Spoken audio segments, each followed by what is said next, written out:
네, 안녕하세요. 저는 64만 구독자를 가진 유튜브 채널인 오징어 약사TV를 운영하고 있는 유튜버이자 대한민국 당뇨병 전 단계와 당뇨병 환자들에게 이 교과서 같은 책, 오징어 약사의 혈당 블로킹을 쓴 저자이기도 한 김선영 약사입니다. 약사님께서도 당뇨 전 단계 진단을 받으셨다고 들었는데 이 전 단계 진단의 기준은 어떻게 될까요? 당뇨 전 단계의 기준은 아주 간단합니다. 셋 중 하나만 해당해도 당뇨병 전 단계인데요. 첫 번째, 밤새 금식을 한 후 공복 혈당이 100에서 125 사이이다. 두 번째, 75g 당부화 검사. 이건 병원에서 하는 건데요. 이걸 하고 나서 2시간째 되는 시간 혈당이 140에서 199 사이이다. 그리고 마지막으로 세 번째, 당화혈색소가 5.7%에서 6.4% 사이. 역시 병원에서 하는 혈액검사 기준입니다. 여기서 중요한 점 두 가지만 더 덧붙여 볼게요. 첫 번째, 숫자 하나로 성급하게 단정 짓지 않아야 됩니다. 두 번째는 집에서 재는 손끝 혈당기나 연속 혈당 측정기 데이터만으로는 진단을 내릴 수 없습니다. 진단은 병원에서 측정한 정맥혈 포도당 수치나 표준화된 당화혈색소를 사용하셔야 됩니다.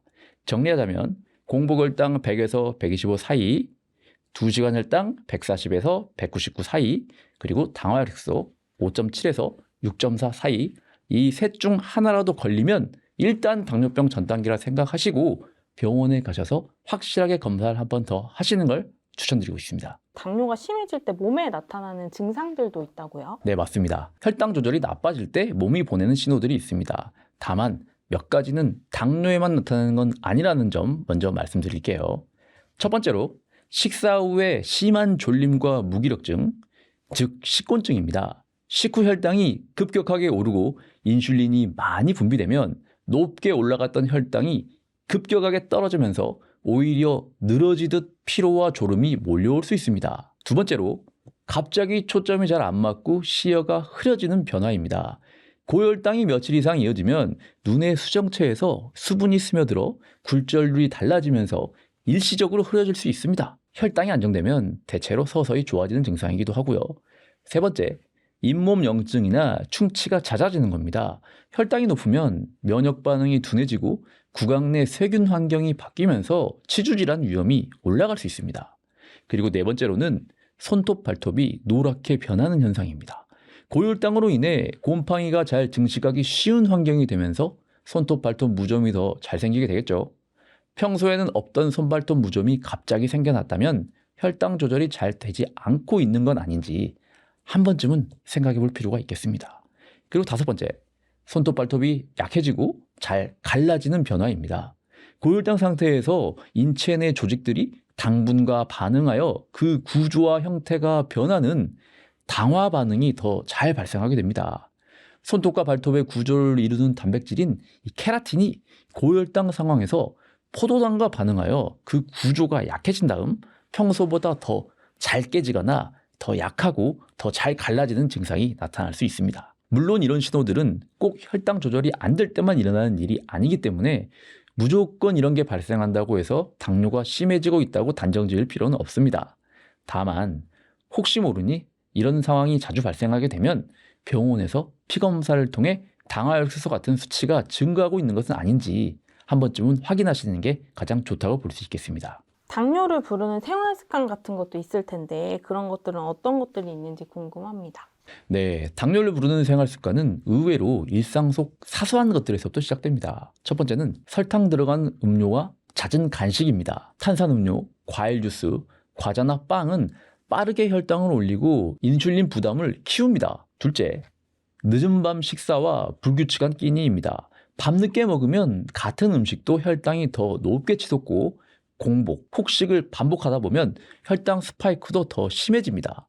그리고 세 번째, 오래 앉아있는 시간입니다. 운동을 조금 한다 보다 식후에 전혀 안 움직인다가 더 문제일 때가 많아요. 식후 10분만 걸어도 식후 혈당이 확실하게 달라집니다. 네 번째, 너무 빠른 식사 속도와 양입니다. 너무 당연한 이야기지만 하지만 그렇기 때문에 더 명심해야 할 부분인데요. 빨리 그리고 많이 먹일수록 혈당 상승폭이 확연하게 커집니다.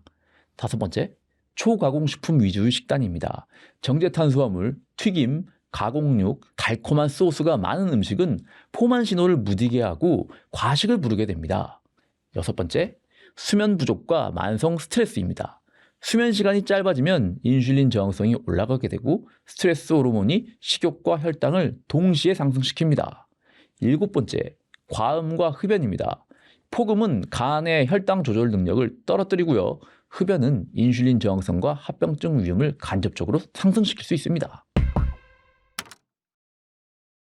이번에 출간하신 책에서 혈당을 막아주는 황금 식재료 3가지를 소개해 주셨는데 그게 어떤 건지 소개해 주시면 좋을 것 같아요. 첫 번째는 바로 양배추입니다.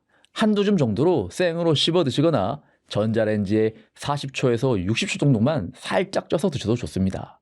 양배추의 식이섬유가 위장을 살짝 코팅하듯 내려가면서 본 식사에서 들어오는 탄수화물의 소화 흡수를 늦추고 식사 후 혈당이 급하게 치솟는 것을 완화합니다.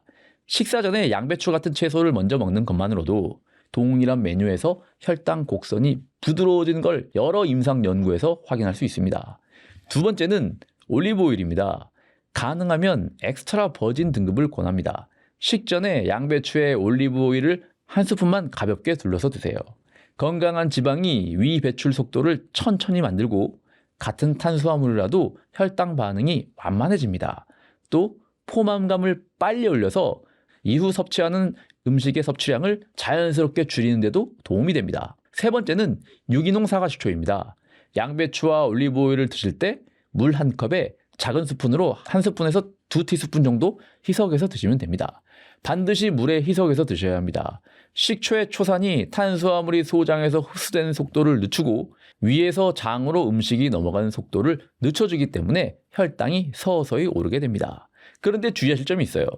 위가 예민하시거나 역류성 식도염이나 위염이 있는 분들이라면 오히려 유기농 사과식초로 인해 위 건강이 나빠질 수도 있기 때문에 혹시나 드시고 속이 너무 쓰리거나 평소 위장 건강이 나쁘신 분들이라면 유기농 사과식초는 안 드시는 게 더 좋습니다. 하루를 시작하는 첫 끼가 그날의 혈당을 좌우한다 이런 얘기도 있던데 당뇨를 잡는 아침 식사 메뉴는 어떤 게 좋을까요? 하루 첫 끼는 그날의 혈당 곡선을 결정합니다.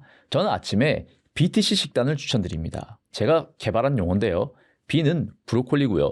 T는 토마토, C는 치즈입니다. 구체적으로는 리코타 치즈인데요.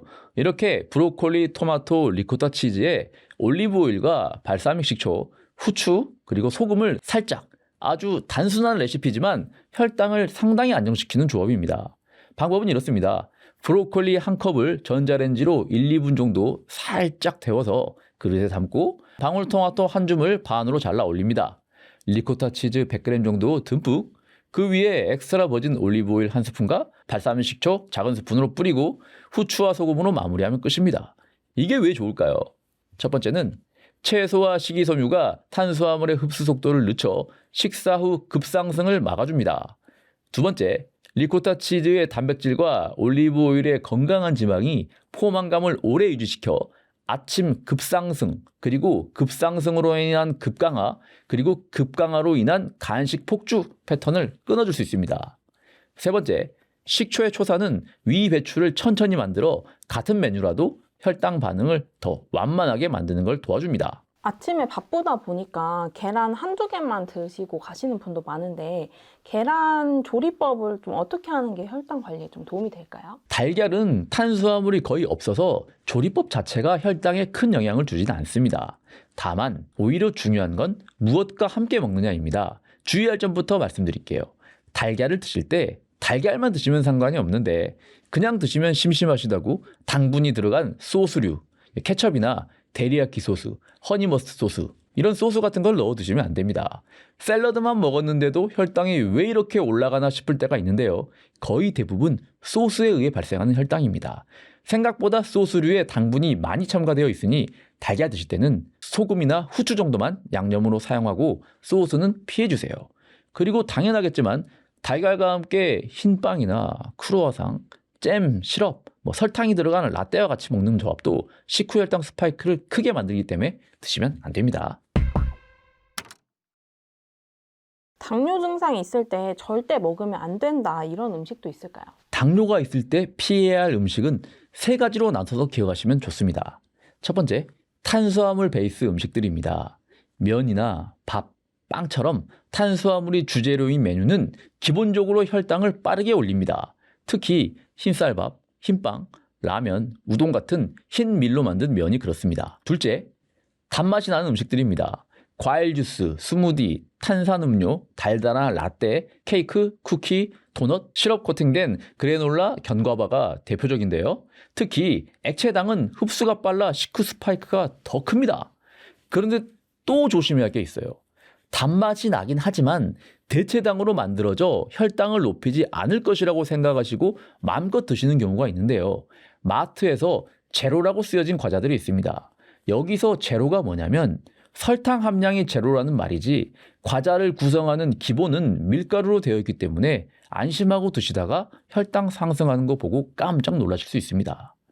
세 번째는 육류라서 방심하기 쉬운 양념으로 당이 많이 첨가된 음식들입니다. 제육볶음의 고추장 양념, 불고기 양념, 닭강정 같은 음식들은 기본 베이스가 육류라서 혈당 상승에서 안전할 것 같지만 양념 자체에 설탕과 물엿이 대량 첨가되어 있기 때문에 반드시 주의하셔야 합니다. 간식을 포기할 수 없는 분들도 많은데 이 당뇨인이 먹어도 되는 간식이 있을까요? 간식을 완전히 끊는 것이 가장 이상적이긴 하지만 현실적으로 쉽지는 않습니다.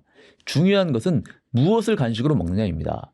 혈당 관리에 도움되는 간식을 고른다면 혈당 스파이크를 예방하고 불필요한 과식을 막아줄 수 있습니다. 실생활에서 활용할 수 있는 방법은 다음과 같습니다. 첫 번째, 사무실이나 가방에 견과류 소포장을 준비해 주세요. 견과류는 지방, 단백질, 식이섬유가 모두 함께 들어있는 간식이라 흡수가 느려서 갑작스런 허기를 눌러줄 수 있고 달달한 간식으로 치우치는 것을 예방할 수 있습니다. 두 번째로 삶은 계란이나 치즈 같은 단백질 간식을 챙겨주세요.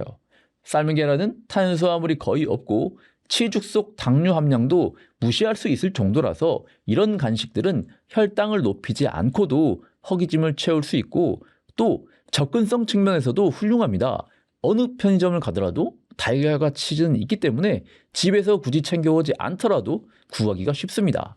이처럼 단순히 달콤한 간식이 아니라 단백질이나 건강한 지방을 보충할 수 있는 간식을 선택하시면 혈당을 안정적으로 유지하는 데도 도움이 될 수 있습니다. 요즘 과일이 공공의 적처럼 당뇨에 굉장히 안 좋다 이렇게 알려져 있는데 혈당을 막으면서 과일을 먹는 방법이 있다고요? 네, 사실 우리가 과일을 먹는 이유가 건강을 위해서라기보다는 맛 때문에 먹는 경우가 대부분입니다.